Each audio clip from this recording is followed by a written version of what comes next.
ইরানের সামরিক অভিযান যেন দ্রুত ও সিদ্ধান্তমূলক হয় এবং দীর্ঘস্থায়ী রূপ না নেয় এমন নির্দেশনা দিয়েছেন মার্কিন প্রেসিডেন্ট ট্রাম্প। যে কোনো পদক্ষেপে চূড়ান্ত ফলের আশা করলেও পরপরই ইরানি শাসন ব্যবস্থা ভেঙে পড়বে এই নিশ্চয়তা দিতে পারেননি তার উপদেষ্টারা। এর কারণে চূড়ান্ত সিদ্ধান্ত নেওয়া না হলেও প্রাথমিকভাবে সীমিত পরিসরের সামরিক অভিযানের দিকেই ঝুঁকতে পারেন ট্রাম্প, এমনটাই জানা যায় মার্কিন গণমাধ্যম এনবিসির বরাতে। যুক্তরাষ্ট্রের এক কর্মকর্তা, আলোচনার সঙ্গে পরিচিত দুই ব্যক্তি এবং হোয়াইট হাউস ঘনিষ্ঠ এক সূত্রের বরাতে এনবিসি জানায়, পর ইরানের সম্ভাব্য তীব্র প্রতিক্রিয়া মোকাবিলায় যুক্তরাষ্ট্রের কাছে ওই অঞ্চলে পর্যাপ্ত সামরিক সক্ষমতা নাও থাকতে পারে। এই বাস্তবতা ট্রাম্পকে প্রাথমিকভাবে সীমিত পরিসরে সামরিক অভিযানের অনুমোদনের দিকে ঠেলে দিতে পারে। তবে প্রয়োজনে সেই অভিযান আরও বিস্তৃত করার বিকল্পও তিনি খোলা রাখতে চান যদি সামরিক পদক্ষেপ নেওয়ার সিদ্ধান্ত নেন। এ বিষয়ে কোনো চূড়ান্ত সিদ্ধান্ত হয়নি বলে সূত্রগুলো জানায়। এর আগে ডেট্রয়েট সফরে গিয়ে সাংবাদিকদের সঙ্গে কথা বলার সময় ট্রাম্প বলেন, আমাদের খুব গুরুত্বপূর্ণ সূত্র জানিয়েছে যে হত্যাকাণ্ড বন্ধ হয়েছে এবং দেওয়া হবে না। আশা করি এটা সত্য, কে জানে এতে সামরিক পদক্ষেপের সম্ভাবনা শেষ হয়ে গেছে কিনা। এমন প্রশ্নের জবাবে ট্রাম্প বলেন, যুক্তরাষ্ট্র পরিস্থিতি পর্যবেক্ষণ করবে এবং দেখবে প্রক্রিয়া কিভাবে এগোয়।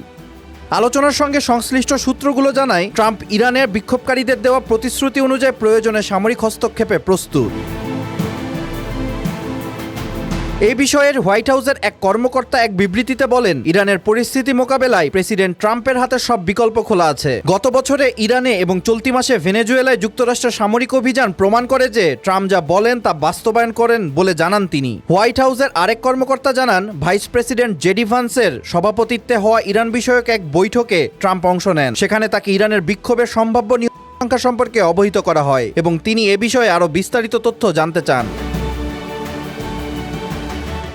যুক্তরাষ্ট্রের সেন্ট্রাল কমান্ড ইতোমধ্যে ট্রাম্পের জন্য একাধিক সামরিক বিকল্প প্রস্তুত করেছিল, যা সাম্প্রতিক দিনে আরও পরিমার্জন করা হয়েছে। এ সপ্তাহ জুড়ে হোয়াইট হাউসে ইরান নিয়ে একাধিক বৈঠক হয়, যেখানে সম্ভাব্য সামরিক লক্ষ্যবস্তু ও তেহরানের সম্ভাব্য প্রতিক্রিয়া নিয়ে বিস্তর আলোচনা হয়। কর্মকর্তাদের আশঙ্কা, কয়েক সপ্তাহ ধরে চলা দেশজুড়ে বিক্ষোভে দুর্বল হয়ে পড়া ইরানি সরকার আরও বিপজ্জনক প্রতিশোধ নিতে পারে, বিশেষ করে অঞ্চলটিতে অবস্থানরত মার্কিন বাহিনী এবং ইসরায়েলের মতো মিত্রদের বিরুদ্ধে।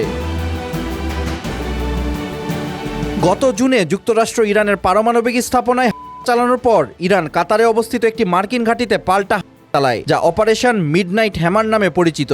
সে সময় আগাম সতর্কতা থাকায় কোনো মার্কিন সেনা হতাহত হয়নি। সাম্প্রতিক পরিস্থিতিতে কাতারের আল উদেইদ বিমান ঘাঁটি থেকে শত শত মার্কিন সেনাকে নিরাপদ স্থানে সরিয়ে নেওয়া হয়েছে। সম্ভাব্য ইরানি প্রতিক্রিয়ার আশঙ্কায় অঞ্চল জুড়ে সেনা, বেসামরিক নাগরিক ও তাদের পরিবারের নিরাপত্তা নিশ্চিত করতে যুক্তরাষ্ট্র অতিরিক্ত সতর্কতামূলক ব্যবস্থা নিচ্ছে। যদিও লক্ষ্যভিত্তিক বা সীমিত হামলা পরিচালনার মতো পর্যাপ্ত বিমান, জাহাজ ও জনবল বর্তমানে ওই অঞ্চলে মোতায়েন রয়েছে।